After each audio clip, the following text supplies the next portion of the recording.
Stupid Garbage Podcast. Oh, I like that. Here we go. Welcome to the PBC, baby. Ow. Sorry. Podcast before Nope. coffee. Nah. Damn it, Jessica. If they don't know what our abbreviations mean, then that's their problem. I guess it's not abbreviation. It's an initialism, isn't it? It's, yeah. PBC. Isn't it like, it's not an acronym. No, it is. It is. It's an acronym, Rob. It's an acronym. It's not an abbreviation either way. It's an acronym. Yeah. If you say it like NASA, and it's an initialism if you say the individual letters. Huh. Like I didn't know PBC or NBC. And an abbreviation is neither of those things. An abbreviation is just You shorten the word, yeah. From the Latin breve, which means short. brevity. Yeah, there you To the point. Look at you. Yes, I know English. You know the word, you don't understand the concept clearly, but what Doesn't brevity just mean you are succinct? Yes, I'm saying you know the word, I see. but you don't understand it in practice. Fuck you. Fuck you and fuck your moms. What's up, Yeah. babe? How you doing? It's 12:28 p.m., dear reader, just after noon. I'm still in bed. Well, so is Rob. We are both still in bed. But I just Note woke that up. we do Rob's this. been awake. Yeah, I've been awake For for hours. 2 hours probably. You don't need to longer. wait for me. You know that, right? No, I know, but I thought we were gonna do a podcast as soon as you woke up, and then you woke up. And I told you it was almost 11. You went, okay, bye, and went back to sleep. So I thought, I guess I'm just waiting for her to wake up now. I don't know what, because we agreed last night that as soon as we woke up, we'd do this podcast, and then you decided that your first decision of the day would be to go back to sleep. Yes. So I was a man without a country. Well, we didn't wake up at 11. You woke up at 11 and then woke me No, up. I woke up at like 10, man. And then you woke up at 11 and said, what time is it? And I said, almost 11. You went, okay, no, goodbye. No, I just remember you coming over and snuggling and you woke me up. That is inaccurate. Anyway, this is horrible. What do you got for the pod? Do you want to do, because I keep asking you, I've asked you twice now what you have for the pod, and you keep not looking at your notes that you specifically got to bring to the pod. Yeah. You just keep not looking at them. Mm-hmm. So I'm concerned that they're I like our not... conversation to flow naturally, personally. I'm not really like a notes guy. Okay, well, our natural flowing conversation is terrible. It's dammed up by our inability to bring anything interesting up organically. So that's not good. No, it's not good, which is why Are all of our conversations What? uninteresting? Yes, Off the Jessica. pod? All the time. All the time, 100%. Making a podcast was, I mean, it wasn't a bad decision because there's no stakes to it, but it was stupid. Yeah. Okay. Yeah, it would be like someone who's 4'4" saying they want to be a professional basketball player. It's not going to happen. It's not an atrocity that you're going to try to do it, and no one's going to get hurt. You can still be good at basketball. Except maybe you can be good at basketball. You're not going to be a professional basketball player. It's like my modeling career, am I right? I guess, yeah. The equivalent of being 4'4", and also you're I'm very not 4'4". old. No, man, never mind. I'm not. How dare you? You're also 49, almost 50. Yeah, that's true. Well, I could be a geriatric model. Yeah, you could model wheelchairs or something. Okay, I don't know what you think people are doing at 50 years old, but they're not in wheelchairs usually. No, but models for very, very, very... But what about hair dye? Cover your grays. Well, no, models for... They usually skew 15 to 20 years younger. So models for a product that's targeted towards someone who's 70, they usually get 50-year-old models. That's insane. Like the commercials for Boniva or whatever, those stupid osteoporosis, one of those women's disease medicines, they're always like, oh, if you're 70 or up, you should be taking this. And then the woman in the commercial's 48, your age. Right, like and it's stuff like that, and people on the hair. If you go and get a box of hair dye, most of the people on the covers of, if you get purple, whatever, but distinguished gray, whatever, the models are like 35.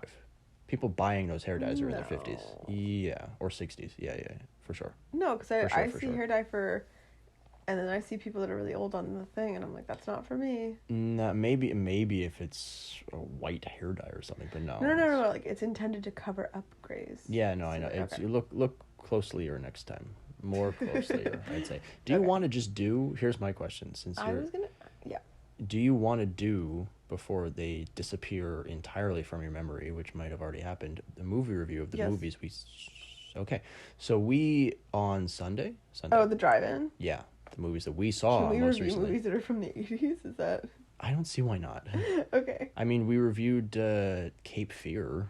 That was from, what, 90, 91? That's the worst decision. Yeah, we don't review current movies, in large part because no movies have come out in the last 4 months, really. Yeah, we've done a lot of current movies, but, like... We've also done situationally. Yeah, and also, what does it matter? Who cares? Who gives a shit? These are more archives in, I'd say, the annals of history than they are... This is more of an evergreen podcast. Annals? Yeah.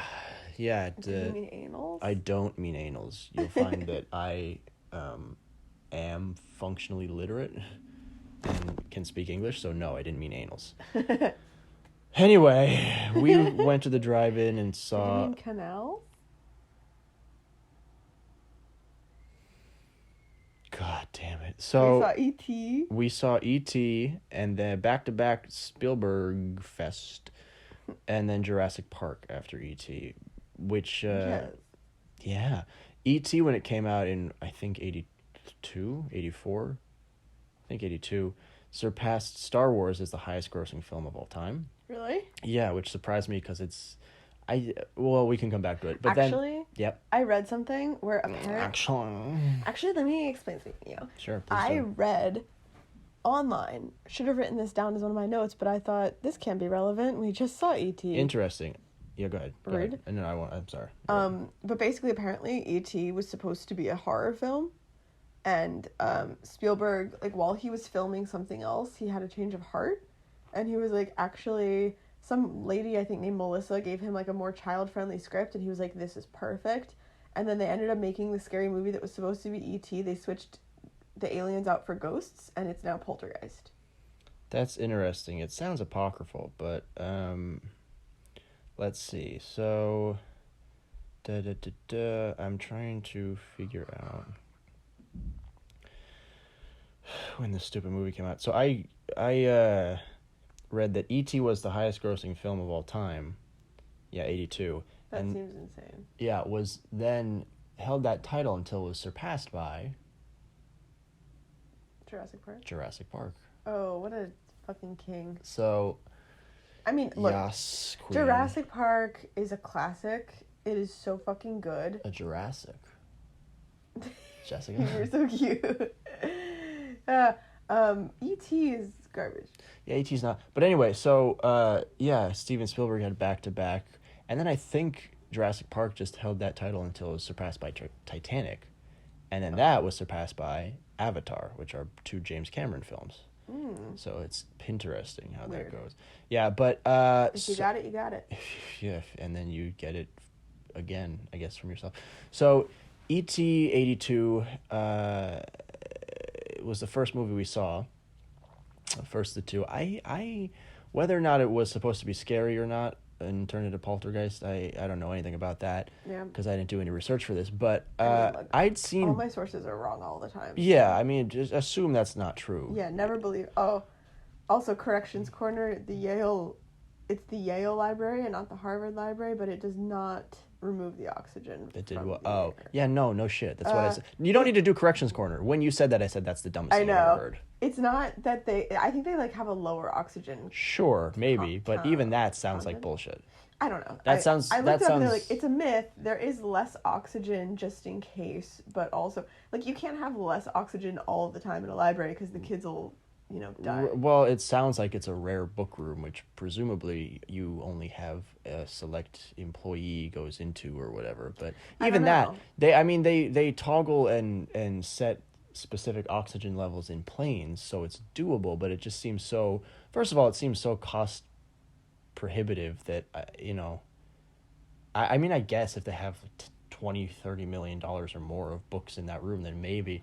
But it also seems stupid because you, in theory, to do that would need oxygen canisters somewhere near that room, and that seems like it's highly flammable, obviously. So that seems stupid. But I don't know. Maybe that's what they do. Who cares? So anyway, you don't need to issue a Corrections Corner if I call you retarded as you're saying something. I would posit that we live in a world where maybe some that's people enough. believe me over you. No. That's preposterous. So, I hate you. yeah. Anyway, E.T. didn't do any research. I've seen parts of this movie. I think I've seen the whole movie in parts before we went to watch this, but hadn't seen any of it in, I don't know, 10 years, and only remembered a couple of scenes.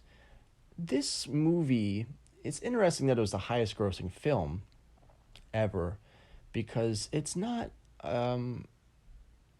people must have not had a lot to choose from. I mean, the quality of media, if you look at any, or almost any movie, I won't say any, but almost any movie from before 1990 or so, or maybe even before like 2000, a lot of them don't hold up. I Yes. mean, there's something around the mid 90s where people, I think up until that point, the kind of general attitude was, this is the movie, and yeah, we could put more money and time and effort into it and make it better, but we don't have to, because we can just do this and it'll be the best movie that comes out this year. There's no competition. So I've been saying iron this. sharpens iron, and I guess in the case of movies before 1990, sponge softens sponge. If there's no competition, you can just have the highest grossing film of all time with very, very little. That's what I've been effort saying or- for years, and you're like, you're so uncultured. Why can't you appreciate movies before the 90s? Well, no, because some of them do hold up in some form or of some of their simplicity, but most of them are shit. a lot of them are garbage. But also, you say the difference is that you refuse to watch anything that's black and white, or you. That's I'll- different. That I agree is me being uncultured. I agree. Fine. I wouldn't even say uncultured. I'd just say it's stubborn. But I mean, a lot of Alfred Hitchcock's movies don't hold up at all. And I don't know. It's difficult because I'm not He's a piece of. No wait, Go ahead. You might be thinking of Kubrick. Roman Polanski. What Who about made The Kubrick? Shining? Yeah, Kubrick, right? Yeah, Yeah, yeah. I'm thinking of Kubrick. yeah. You're not. I don't a know big what. fan of his. I don't know what Hitchcock made, but Psycho and The Birds and Vertigo. Vertigo's a good movie, but never seen Psycho is probably the most famous horror movie. I actually don't think I've seen ever. any of those movies. Psycho's not good, and it's difficult because I'm not a big enough cinephile, or I guess critic in this case, to sit down and systematically pick apart these movies and watch them over 10 times and watch the movies that influence them and that they influence and blah blah blah, to know specifically, to really have a detailed breakdown of why this movie is not very good. Yeah. And I'm sure relative to other movies in 1959 it was spectacular, and it was, it broke ground or whatever, but it's the same thing as, the Wright brothers, Orville and Wilbur, I think, were geniuses. They invented the airplane. They're geniuses. But objectively speaking, average high school physics class could now build an airplane better than that. And you couldn't pay me to fly for 10 minutes in their airplane. Yep. First of all, you couldn't pay me to do it. Second of all, I don't think it could. I think it flew for 88 seconds or something like Oh. that. Yeah, it went 400 feet or 400 yards. I don't remember. But damn, still, like, I mean, I think that's like the hard part is getting it off the. Yeah, sure. ground. No, look, they were geniuses. Yeah. Obviously. Hitchcock probably was a genius, but 100 years later, or 60 years later in the case of Hitchcock's movies, that doesn't mean that objectively, that's a terrible airplane. It's horrible, and it's not going to fly Yeah. in any way that's going to be significantly useful. Hitchcock's movies, I'm sure at the time, were the gold medal, the A1 of movies. Now, terrible. They're boring, they're uninteresting. They must have not, because the thing with some effects, like visual effects, in movies from the 70s or earlier, sometimes even like the 80s, anyone's driving in a car, you look at them head on as they're driving in the driver's seat, and then the background is just it looks like they just put someone in front of a tarp Yeah. with a projector projecting traffic onto the back of it. Yeah. And they're just moving the wheel 90 degrees every 3 seconds. And I understand that they didn't have, first of all, I guess they didn't have the equipment to actually film people driving, they didn't have the rig set up or whatever, the cameras weren't set up, fine. Or they didn't have green screens. I get honestly, that. How hard is it to think about a rig? Well, I would the rig I'm assuming was not the issue. I'm assuming because Buster Keaton did stuff with moving trains and stuff like that, and that was Exactly. well before Hitchcock. But I'm assuming the cameras weren't sophisticated enough or were prohibitively expensive, maybe. But that's the thing, too. That's what I'm saying. You look at some movies that were made in the 30s, and they look better than movies that were made in the 50s or 60s or 70s in some of these respects. And you think, okay, so it doesn't seem like these people didn't have access to technology. It seems like they didn't have the ingenuity. They didn't care or didn't know that they could do better. Yeah. Or, again, figured, yeah, we could spend, whatever, $10,000 on getting this rig set up, or whatever the equivalent would be of, I guess, $1 million back in the 50s, whatever. Or we could just do this shitty version that people are going to recognize. It's going to look like crap, but people will recognize that she's in a car. Yeah. And it doesn't matter because we'll still be the best movie in theaters this year. I hope that is their attitude. There's Where so- they're just like, we don't fucking care. It must be, because the effects exist, the technology exists. With some of the movies in the 80s, the acting is so goddamn terrible. And it's just, there must be, I really think most people, the reason why a lot of people celebrate some of these directors from the 70s or 80s as being genius is because they were the only guys who cared. Like, you read stuff about, for example, for Kubrick, you say, you read stuff about how in A Clockwork Orange or in whichever one of these films, he was so meticulous that he personally picked out the costume that the main character was wearing in this one scene. What? And I think to myself, and yeah, he's a genius, and he has such attention to detail that he picked the coat with 3 buttons instead of 2. I'm like, well, how is that genius? Oh my god. Like, was everyone else paying such little attention that this is the bar you had to clear to be called a genius? Did you know that the Nightmare on Elm Street, Freddy Krueger is wearing a red and green sweater because the director... Who's the director of that movie? I don't know. I have no idea who directed Nightmare on Elm Street. Okay. I would probably know the name. I'll look it up. Okay. But basically, the director named TBA... Okay. Is, he picked that because he found out that it was, like, the most difficult for the human eye to process was red and green right next to each other. So he wanted to, like, make the audience more uncomfortable. What do you mean the most difficult? I don't know. Like, there's something about the colors that are... I don't know what that means, but it's just difficult for our eyes to process. Wes Craven. Okay. I don't know if it's, like, the colors... I really don't know. Like, the cones in your eyes have a different processing system for green and red or whatever. Okay. It doesn't really look green. It looks almost black. It does, but I think in the movie itself, I think the screenshot that Fine. they had in the article, it was really, really green. All right, cool. I thought it was black too, but yeah, and that, it's like, okay, good job, you did your research and you specifically... Yeah, it sounds like bullshit, but someone told you that this was the case. Exactly. I mean, ran with it. Fine. I'm going to be honest with you, I don't think, like, my eyes don't have a problem with red and green. Like, I never get uncomfortable when I see Christmas scenes. It's Christmas, so Yeah. I don't know what he's talking about. But yeah, it's I understand what you're saying. It's dedication and forethought. Yeah. Yeah. Which I think it seemed like most people who were making movies up until recently didn't have to have, because there was just so little. There were, maybe not so much maybe even still in the early 80s, there were 5 television channels, and people Crazy. going to the movies was an event that was much rarer, and the VCR I think was invented in like 1977. So if you you went to the movies. The reason why I think still maybe not with the Marvel Avengers Endgame now having the title of highest grossing box office, but I think still, and until very, very recently, if not, Gone with the Wind was, adjusted for inflation, the highest grossing film of all time. Ew. In spite of the fact that it didn't really get a lot of play internationally, because why would it? It's a movie in English. It's not an action movie. It's about, well, maybe it would, because it's like the only movie that was out. But yeah, it's about the American Civil War. So I don't know how it did globally, but I would assume most of its box office was from domestic. But the reason why it was so high grossing is because back in the 30s, if you wanted to see a movie, you went to the movie theater. And then that was it. Yeah. You wouldn't see it. I mean, the television didn't exist in 1939. Certainly there were no DVDs or VCRs. So if you want to see it again, you'd go to the movies again. That's crazy. And there were so few films that Gone with the Wind was probably playing for a year and a half before anything replaced it. So, yeah, I just think there was such little competition that the standard could be. There's a Seinfeld episode where people always say that Seinfeld is a TV show about nothing. Okay. It's not. What it is about Jerry Seinfeld, who's a stand-up comedian in the show. Yeah. and it's about how And in real life. in real life, yes, but it's No.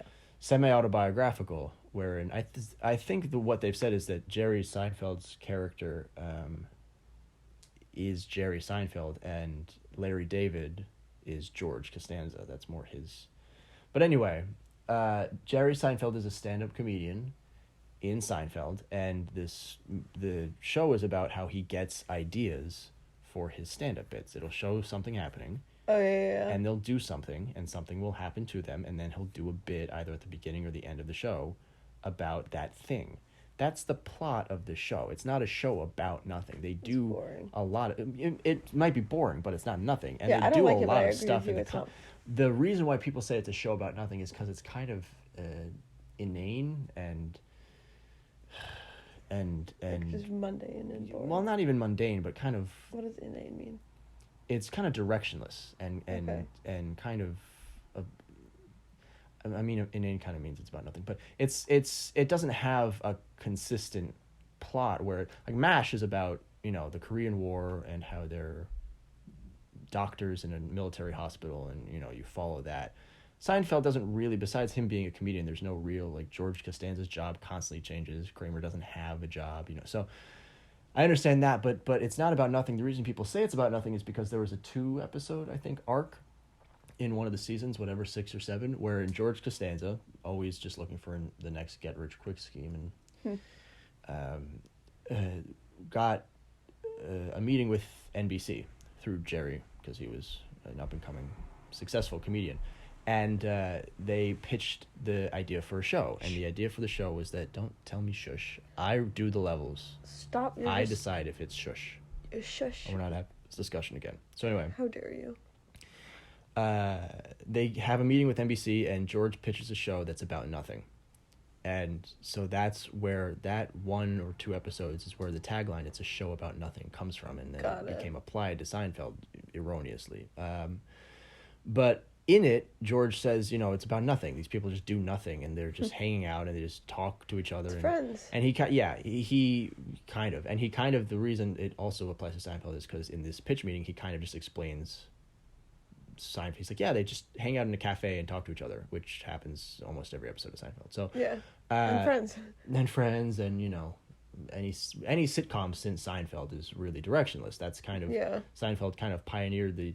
Before that, it was you had to, I mean, the Cosby Show was Bill Cosby was a doctor, and it was all about family. And Fresh Prince of Bel-Air was very specific about their issues, and it was either Saved by the Bell, you're in school, or all the ones that were targeted towards kids were about kids and school. I didn't and feel all like that shit, the Fresh Prince of Bel-Air was very specific. Like it was kind of. Well, no, it's even the theme song sets up the plot. Of at least the through line is that he gets kicked out of his West Philadelphia home and gets to live in Bel Air, and goes from a rags to riches kind of transition in lifestyle, and that's the plot isn't the same every time, but that's the theme. Thematically, that's what they're doing. Seinfeld doesn't really have that sort of theme. Okay. Cheers is always in a bar, right? Cheers is always about the same, but Seinfeld doesn't have a setting. Seinfeld doesn't have a idea that holds it together, which is really when all sitcoms start to break from that, because it's just easier to not have to do that, and it doesn't pin you down to anything. But anyway, so they say in George Costanza says in this meeting, it's about nothing. They don't do anything. They just talk to each other, and that's it. It's a TV show about nothing, and it's gotta be so easy to make, because how hard could it be to make a TV show about nothing? And the NBC executives say, why would anyone watch this? And he says, because it's on TV, which is true. And even that was in the early or mid 90s. Let's say it was 94. Up until that point, it was true. There were up until, you would get the explosion of these cable packages where you would have 1,000 channels, or now it's even more than that. And now Netflix and DirecTV and tailor-made content and blah blah blah is all very, very new. Up until even in the 90s, you had cable, you had 50 channels, maybe, and half of those were news or weather or sports. There would be 30 or 40, maybe if you're lucky, 30 or 40 channels that had actual content and shows or movies. Which honestly still seems like a lot. it does seem like a lot, but then you realize a lot of it's reruns and a lot of it's old shows and a Yeah. lot of it's just old movies and, you know, a lot of it's, my point is that a lot The of it's, exact same thing too. yeah, so you get 7 different cop shows set in Chicago, and a lot of it's just not very good, which is even before that, I mean, good God, to get a television show in the 70s, you watch TV from the 70s, it's all terrible. Even the good TV from the 70s is all terrible. I mean, which is, again, it seems so strange because in television from the 50s and 60s, like the Andy Griffith Show or Twilight Zone, is interesting and compelling, and they tell stories. And then I think once you get a little bit more of content flooding in, I think there's a weird dip wherein a medium first gets discovered or proliferated, and everyone tries to flock to it, and the only people who get through, because there's such a narrow pinhole, the only people that get through are the geniuses, right? You have 1,000 people trying to do this new medium, television, movies, whatever, and only 6 people actually get to put on a show, right? So you get the cream of the crop, and it's really good. And then that pinhole widens, and now you have the same 1,000 people, and 50 of them get through, and they're all just trying to emulate what the first people did, and none of them have original ideas, and the reason they didn't get through in the first place is because they weren't as good, but now they just get to do whatever they want, and then that just keeps widening, and I think you have kind of a saturation wherein anyone gets to do this thing, but there's not enough for truly anyone to be able to break into it, right? And then now with movies, I think it keeps going, and with television too, recently, movies probably for the past 25 years, 30 years, television probably for the past 15, you get a much, much more significant widening of the pool, wherein you don't have 50 channels or movies or whatever anymore, you have 5,000. And so you'll still have a ton of shit, but you'll have, just by virtue of getting lucky, you'll also strike a lot more gold. And so now there's probably more bad television now than there's ever been, because there's just so much television, right? I mean, back when there were 50 channels, if 40 of them were terrible, that's only 40 bad shows or bad programming directors. Yeah. But now I mean, functionally, how do you even count channels between, 10,000 hours of content on Netflix or whatever? But if there are 5,000 bad shows and 4,500 of them are bad, that's a higher percentage, but that still means you get 500 good shows, which is crazy. Yeah. So anyway, E.T., back to the point. Well, I was going to say, it's interesting, too, like, we have such a thirst for content Move this up. at any capacity, and then it's like, movies and TV obviously were what started, but now we have YouTube, and people have used YouTube instead of making like little videos. People are making like hour-long YouTube videos. Sure. And people have segments, and this stupid goddamn podcast. Podcasts became a thing, and even on Instagram, like, as you know, I watch a lot of, not like full TV, but I watch TV-ish things on Instagram because they've started, people want video content now. Sure. It's bonkers. Yeah, I think we've talked about this on the pod too, so I'll just kind of sum it up briefly. I read something on whatever, ESPN.com, that was a counterpoint, was a debate between whether whether baseball is still America's favorite pastime, which is the expression. And one argument was, just because NBA or NFL, just because those guys have better ratings or they make more money from sponsorships doesn't mean, it's part of culture. It's embedded into the American identity, and the zeitgeist doesn't, whether it changes or not, doesn't matter. It's part of our history, like George Washington or whatever. So yes, baseball, in spite of not being as popular as the NBA or NFL, is still part of the American culture. And the counterpoint didn't argue for the NBA, for the NFL, for anything. It said baseball is no longer America's pastime because America no longer has a pastime. Yeah. The world is split in 1,000 different directions. There's nothing that everyone can gather around the water cooler and talk about anymore. There's nothing that everyone is on the same page with, which is why I think this quarantine really, the reason Tiger King exploded was because everyone was just burned through everything for the first time and was looking for something new and different, and I think everyone's kind of keyed in to looking for some sort of identity or at least some sort of collective.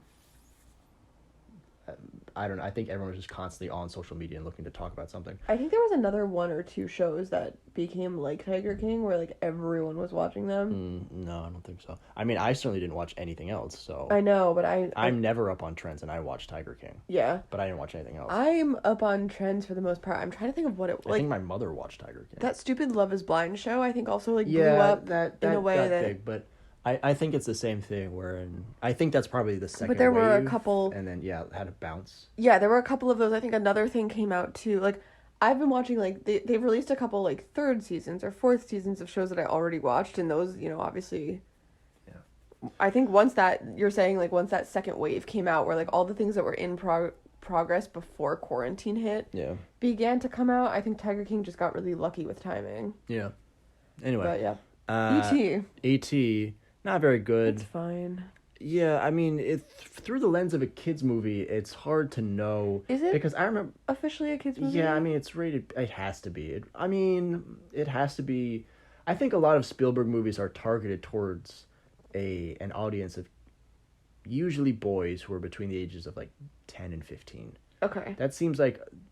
For the most part, you know, obviously not I'd agree. Schindler's List, or there are exceptions, but I would say for the most part that's his niche. I mean, the three that we've been talking about, like Jurassic Park, Star Wars, and E.T. Star Wars is not Spielberg, but yeah, that's George Lucas. Yeah. Whoops. But the E.T., as I think I said, to throw in Star is Wars pretty boyish. as Jaws. I think, especially when it came out, was more an adult film. Yeah, it certainly had some more adult themes, and you see a guy get ripped to pieces by a shark. I mean, I don't... But I definitely think that if you, like, explain the plot to a little boy, they'd be like, fuck yeah, big on sharks. And yeah, especially maybe not a little boy, but yeah, like a 14-year-old like a boy. 15, sure. Yeah. So anyway, I would agree. But so it's hard. I mean, because I think the main character in this is 9 or 10, and he's a boy. So it would make sense to me that, you know... That's the audience? That would be the audience. You know, you put the protagonist as the person that you want to attract to the movie, and they can put themselves in the shoes of that character most easily. But yeah, I don't know, because I remember watching parts of this as a kid. The reason I never watched it through is because it bored me. It wasn't... it's just not exciting. It progresses. It's weird. It's a weird movie that's simultaneously way too fast and also quite slow, I find. The first scene is these ET looking, they are all, I guess, extraterrestrials.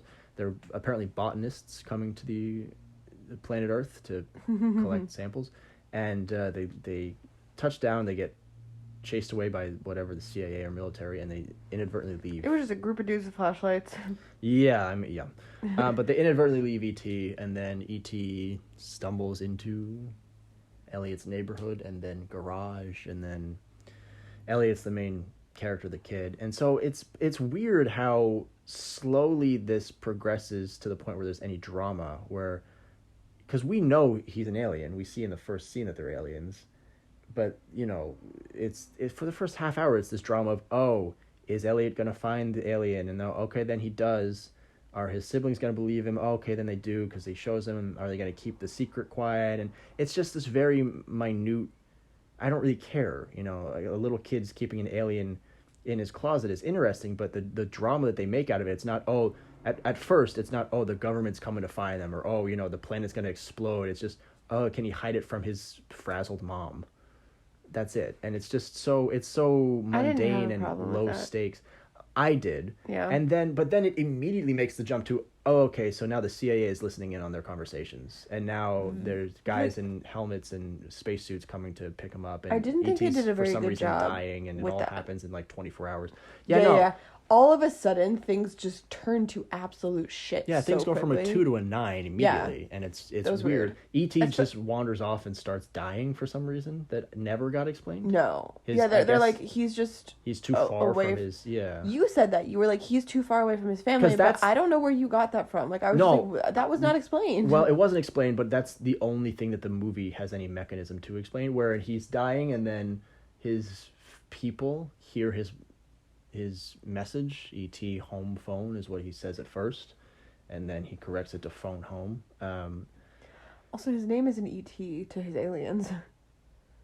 No, but he doesn't have another name. Oh. So why wouldn't they give him... How do they know who he is then? What? Like, how did the other aliens know who he is if he doesn't have a name? I'm not saying he doesn't have a name. I'm saying we don't know his name. I know, but then I'm saying, like, why wouldn't he use his own name to call his friends? Why would he use ET? Because he doesn't speak English. The aliens don't speak English. They presumably, because ET... But then how'd they understand phone home? What did you see this movie? What's happening? Where were you? Did we not see the message? they build some weird radio thing, and then he clicks a bunch of buttons and presumably either sends Morse code or alien letters. Oh, okay. I think there was alien lettering on but I really didn't care. Yeah, he sends them a message through some radio. Okay. That's presumably I thought you meant in the their message language. was E.T. phone home, and I was like, No. The words he says. Got it. The tagline of the movie, the most famous line of maybe any movie in the 80s. That I know. So anyway, yeah, it's weird but right, the only thing that the movie seems to give us is that he gets worse as his family, whatever, friends get further away. Presumably, he just gets worse as time goes on, and then they contact him and say, "Yeah, we're coming." Yeah, for and he me, starts coming back to life, and then by the time they're back, he's fully healed. That was weird. So because Elliot said he was just like, "Oh, like this isn't his planet. He's not healthy here. He can't live here." Like that's, to me, it was just like, "Oh, he's spending too much time on Earth, and that's it." And then like love from Elliot brought him back. No, love didn't bring him back. His planet, or people contacting him and saying, "We're coming to get you," brought him back. I don't know. He said that. He said that in so many words, in so many weird little alien words. But yeah, no, the movie is weird. I don't understand. He is telekinetic, which was peculiar, I thought, and I don't remember that at all. Yeah, no, I didn't either. And his finger glows, and he can heal. He heals wounds. And he's capable of, I guess, being an empath and linking his feelings to Elliot's, and when he starts to die, so does the kid. So I don't know if he's a parasite or what, but I agree with the scientists who are trying to take him apart. You should know how this. First of all, he's an alien, obviously, so it's fascinating. But you should also know. You should try and figure out how he's doing these things, because these are, I mean, either through science or magic. These are powers that would advance, the human race 10,000 years if we had telekinesis. You're terrible. No, I'm just saying you don't have to necessarily kill him to do it, but, it does make sense that they want to do this. And also, so to jump to the end, I can't recommend this movie in good faith, because it's weird in a lot of different ways. Elliot's mom, his parents got divorced, is what they say at the beginning of the movie. His They're dad, separated. Whatever. His dad ran off with some woman to go to Mexico. Elliot's mom, is she working? Does she have a job? That's a good question. I don't Because know. it seems like she's not. It Stay at seems like home. she's a stay-at-home mom, and the breadwinner ran off, so who knows what's happening. And she just has to take the kids to school and do the shopping and keep up appearances and all that. That being said, she's horrible. I was raised by a working mother. Yeah. A single working mother. I don't know how, if this woman was working one job, if she's working 3, I'll say fine. If this woman's working one job, she's let things really go off the fucking rails. Like, this is fucking crazy. Right, if you she's kept on making jokes about how Gertie has to take care of the family. Because Elliot ran out to do, Elliot and E.T. built this radio tower to contact his planet in the middle of the forest or whatever, in some field, and they stayed out all night. Wait, I don't mean to be rude, but like that wouldn't have happened either. Like this 9-year-old boy can't communicate with space. He didn't. E.T. did. E.T.'s dumb. He's not dumb. E.T. can barely function. He's Stop it. So enough. So E.T.'s fucking useless. You be quiet. So they went out, and he was out all night, and he came back, and the police had been looking for him because there was a missing child and whatever. And so he came back, and his mother said, "Oh, he's so cold," because he'd been out in the field all night. And Elliot never run away again. Gertie, go upstairs and run him a bath. Yeah. Gertie is 5. Gertie is played by 5-year-old Drew Barrymore. Why? Oh my God. And she keeps telling Gertie to do stuff. She's like, "Gertie, go get your brothers. Gertie, make your brother some toast. Gertie, Gertie is running this household. I don't know what the fuck. You have a 10-year-old and a 14-year-old, and then you're a full-grown woman." Yeah. And the 5-year-old is a person doing she sets the table for breakfast.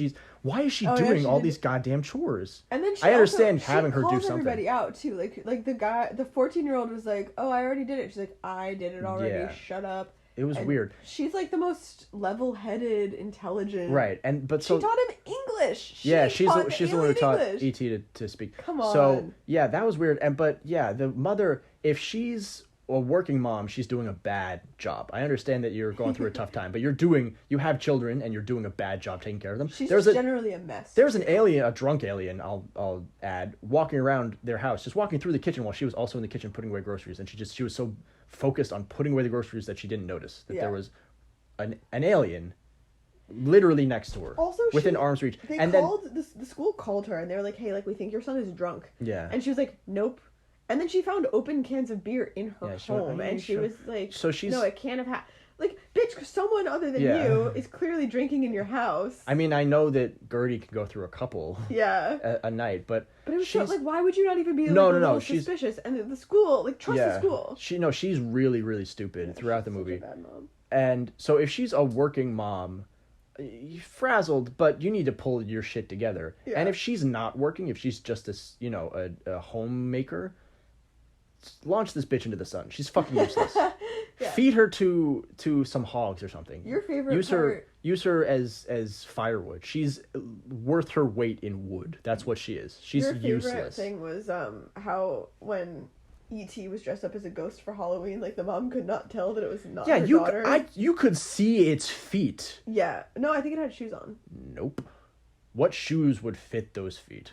Oh. It was just its feet. Do you think that your daughter is going as an alien ghost? Because otherwise, he was making alien noises. Head shape. Sure. Of course you could. You'd have to be mentally handicapped to not realize that was not your daughter. Yeah. And her daughter speaks a lot, and she didn't. Sure, her daughter's the most loquacious member of the family, I would say. Yes. So anyway, yeah, it was a weird movie, and my point was that I don't watch this movie. Don't show this movie to your children. At the end, the aliens come to pick up E.T., whatever, and he says, "Elliot, come with me." And that just that floored me. I was wait a minute, and he kind of considered. He's like, I don't know. Maybe, but you know how you can't live here? I probably can't live with your people. I would have loved it. No, I can't go that way. Yeah, that's what I said. I said that should have been out of the movie. They should have kidnapped Elliot and then just gone. That would have been amazing. For sure. That would have been fucking fantastic. The mom is gonna have financial issues now. Like, take a kid off her hands.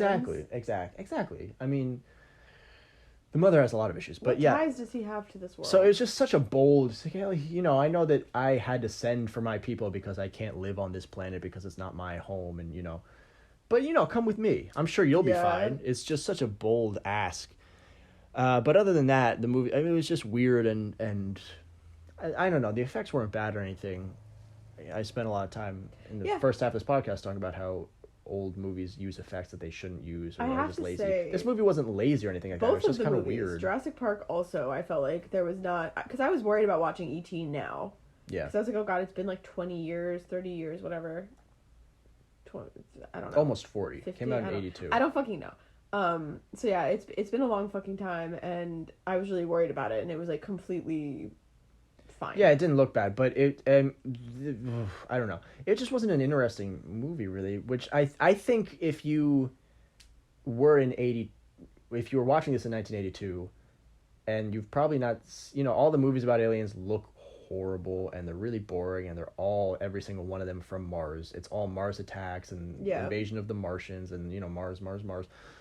Then this was probably really interesting and cutting edge and kind of pushed the envelope and was a new look at aliens. And I would assume... It was a nice one. Right. Every single alien up until this point had been the villain of every movie that they were in. And so... But now that E.T. probably and all these other movies have shaped the perception of fictional aliens and all that, this is not a really interesting take. It's not a really interesting story, and it's not really compelling, and it's not, it's not fascinating, and there's no the twist is that he's not evil. But no, I'm not. I don't, because I've seen other movies. The big issue of the movie was just the fact that he was like getting sick. Like that was it was about helping an alien not get sick and die. I mean, it's just, which is like fine. It's just it's not. Yeah. No one's saving the world, and he didn't make Elliot's life any better. It was just kind of like, okay. I'm sure this was an interesting movie in 1982, but we, thank God, have collectively gotten more interesting. Our stories and our media and our movies in particular have gotten better and more interesting, and even the stories themselves have gotten more interesting. So this movie, it's just really not worth watching. Jurassic Park we can do in 5 minutes. Because we have to. Yeah, Jurassic Park I fucking love that movie. Everyone's seen Goddamn. Jurassic Park. It's about dinosaurs. I think E.T. is PG and Jurassic Park is PG-13. Okay. Came out in 93. There was a bunch of dismemberment, so. Yeah, Jeff Goldblum, Sam Neill. What's the Laura Dern. Laura Dern, thank you. She's a hero. Woman's name Al. Yeah, she's definitely a hero in the movie, and Just in real life, she's very. Oh, I don't know she's about a very that, but- cool dude. It seems. so yeah, this movie was better. I would recommend Jurassic Park. I guess we'll have to check back in 11 years when it's as old as E.T. is now. But No. this movie. I think that movie, especially because there's new Jurassic Parks, and Yeah, which are worse. they're never as good as the original. No. And also, like, honestly, like the fact that the Velociraptors in like the Chris Pratt ones are like CGI, it didn't really help at all. Like, they're a little bit cooler, but I thought like the 80s version, Yeah, the dinosaurs looked so 90s. fucking cool. Yeah, they look exactly the same. Yeah, it's interesting. I think Jurassic Park has spawned 5 or maybe 6 movies now. Jurassic Park 2, 3, and then I don't know if there's a 4th one. And then these new Jurassic Park, Jurassic World and Jurassic World, whatever it's called, Rediscovered or whatever the fuck. I'll look it up. But I it's, thought Jurassic World was the third one. let me look it up. Jurassic Park is science fiction adventure film. Interesting. I fucking love it. It's Interesting I'll talk while you're looking at this characterization. if you want. Yeah, it's from which I think I talked about, the 1990 Michael Crichton book of the same name. The book is horrible, but I listened to it. Yeah. Jurassic Park, later also referred to as Jurassic World, is an American science fiction media franchise. Why would they blah, have changed it? That's so okay, weird. no, novels. I don't give a shit about the novels. Films: Jurassic Park, The Lost World, Jurassic Park 3, Jurassic World: Fallen Kingdom. So the first 3 are Jurassic Wait, Park. so Jurassic Park 3 is just Jurassic Park 3? Yeah. So it's Jurassic Park, The Lost World, which came out in 97, 93, 97, then 2001. It's I Jurassic didn't Park like 3. that one so much. Right. And then there's a 15-year hiatus, and then 2015, Jurassic World, 14-year hiatus. Jurassic World: Fallen Kingdom, 2018, and then Jurassic World Dominion is set to come out next year. Wait, So haven't there been 2? there have been 2. Okay. And the third one in Got the it. I thought you remakes- said the second one was coming. No. Jurassic World Dominion is set to come out next year. So I this- I have to say, like, I liked the Jurassic Worlds, the new ones. I wasn't fond of them. To I me, think I liked the auction one the There- best. You know, I don't even know. there have actually. been 5 of these movies, and there's a 6th one. Yeah, I think the auction one was the most recent one. Yeah. There have been 5 of these movies, and there's a 6th one coming. 1.5 of them have been good. I mean, it's Eh, just I disagree. The first one was good, and then the second one was Fine. Yeah, it kind of fell apart at the end. But the thing about the second one is that it's the same exact movie as the first It one. was. And then the third one, I don't remember, but I remember it being quite terrible. And then I liked the third one a lot. I know it's Yeah. weird. It's a horrible movie. Was that with Sam Neill too? Were they all with Sam Neill? One of the sequels had Sam Neill in it. I think it was probably the second one. Yeah, I don't remember. At least one of the sequels had Sam Neill. But yeah, so and then Jurassic World and Jurassic whatever, I've already forgotten what it's called, but Fallen Kingdom were both uninteresting and boring, and they were also the same exact movie as the original first Jurassic Park. It was just told. They made them slower. They just added a half hour and they made it make it a little less compelling and interesting, and they lowered the stakes a bit. Yeah. They added more dinosaurs. That's what they did. That's the only thing they did. Yes. It's just so they can merchandise more, and that kids who don't really care about the story can just look at more dinosaurs eating things. Which I love. I love dinosaurs. Right, that's it. But they're worse movies. The one cool thing that I thought was that Jurassic Park or Jurassic World had officially opened, and they showed what the park would look like with people, and I just thought that was like a cool. I don't know. I liked that. Right. That doesn't make it an interesting movie. No. I know. I just like that. But there were things like, okay, I think it was the first one, which was the exact same plot as, like, the first remake was the exact same plot as the first movie. Yes, I agree. and then the sequel. And I remember, like, the only comment that I had about that entire fucking movie was that this fucking woman was doing everything and, like, running in heels. And, like, they were just, like, fucking letting her. I don't know about any of that. That pissed me off. I was just like, this fucking woman, like, she's dressed like a rich whatever, and they make her, I don't know. Right, so Jurassic... But the fact that was my only comment about the movie, I think is... So Jurassic World Okay. was the same exact plot as Jurassic Park. Yeah.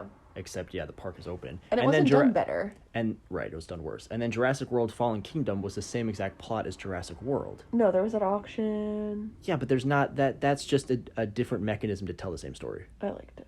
There was nothing different. It ended exactly the same. It's the same exact movie. And Blue was a little, I think there was like bigger.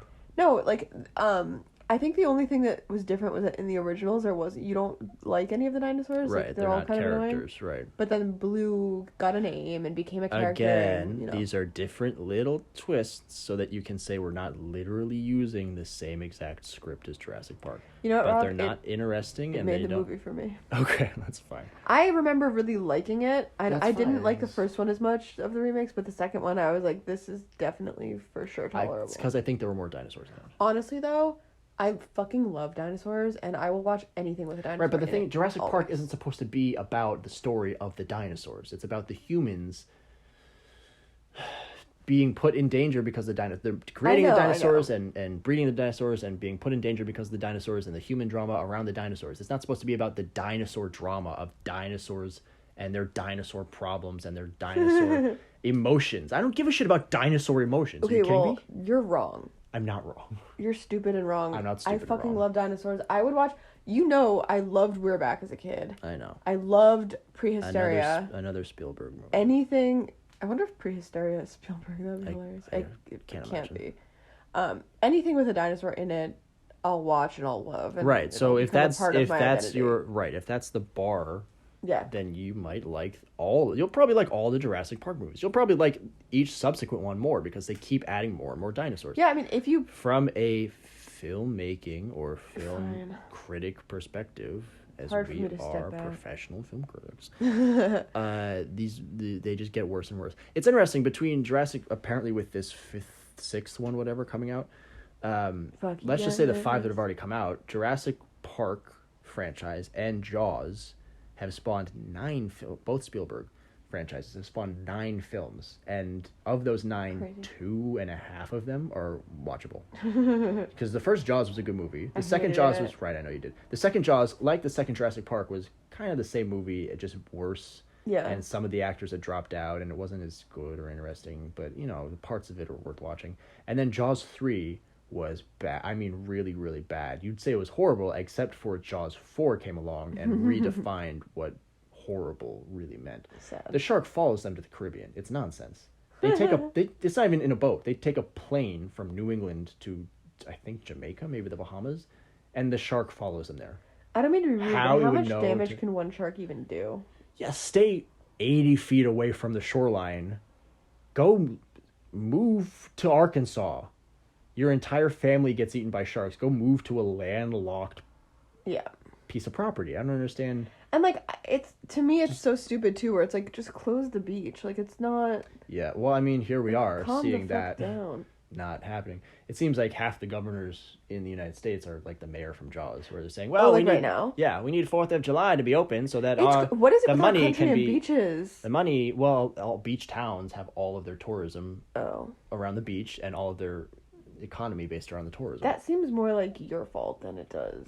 Yeah, no, it's not a sustainable. If your industry, if 3 consecutive rainy weekends can sink your yearly income, you're not in a stable industry, and Yes. you should get out of it. Yeah, for sure. By opening a restaurant, a beachside restaurant, or cafe or ice cream parlor is something you should do once you're retired.